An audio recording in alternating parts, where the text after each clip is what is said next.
अभी doctor day है, क्या संदेश देना? जी, आज संयोग से मैं बिलासपुर जा रहा हूँ डॉक्टर्स डे के कार्यक्रम में भाग लेने के लिए। इस दिन हम हमारे विशेषज्ञ, जिन्हें हम डॉक्टर्स कहते हैं, कई बार जीवन देने वाले भगवान ईश्वर के बाद इनको ही हम स्मरण करते हैं। उनके सम्मान में उनका योगदान जो समाज को रहता है, उसे याद कर उन्हें सम्मानित आज हम करेंगे। ये जीएसटी डे भी है आज, कितना प्रतिकार हो पाया, जीएसटी कितना सफल हो पाया अब तक? जीएसटी के 1000 से ज़्यादा परिवर्तन हुए। आज जीएसटी लागू हुआ। बहुत बड़ा ये निर्णय था क्योंकि राज्यों के कर लगाने का अधिकार एक फेडरल स्ट्रक्चर में वो समाप्त हुआ। आज केवल 2 या 3 प्रकार के कर ही राज्य सरकारें लगा सकती हैं। पेट्रोलियम पदार्थों पे है, बिजली पे है।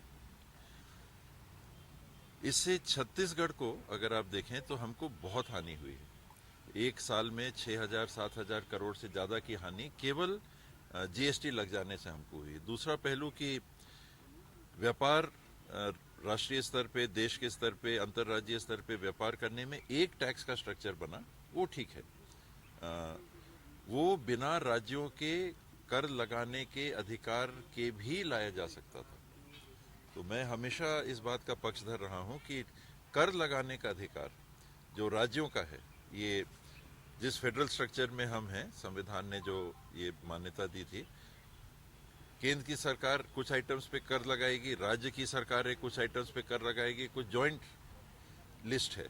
तो राज्यों का अधिकार का विलीनीकरण इस व्यवस्था में मैं उसका पक्षधर कभी नहीं रहा, आज भी नहीं हूं। एक रेट देश में रहे वो ठीक है, और हमारे राज्य को भी जीएसटी से नुकसान है। आने वाले दिनों में 7-8 रेट स्लैब हैं, इनका सरलीकरण 2-3 से ज़्यादा नहीं होने चाहिए टैक्स स्लैब्स, और नेट न्यूट्रल रेवेन्यू रेट जिसे कहते हैं कि हम कर की दरें ऐसा रखें कि राजस्व की हानि ना हो।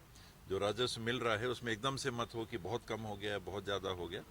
तो जो नेट न्यूट्रल रेवेन्यू रेट है, उसके आसपास करों के स्लैबों का सरलीकरण आवश्यक है। जी,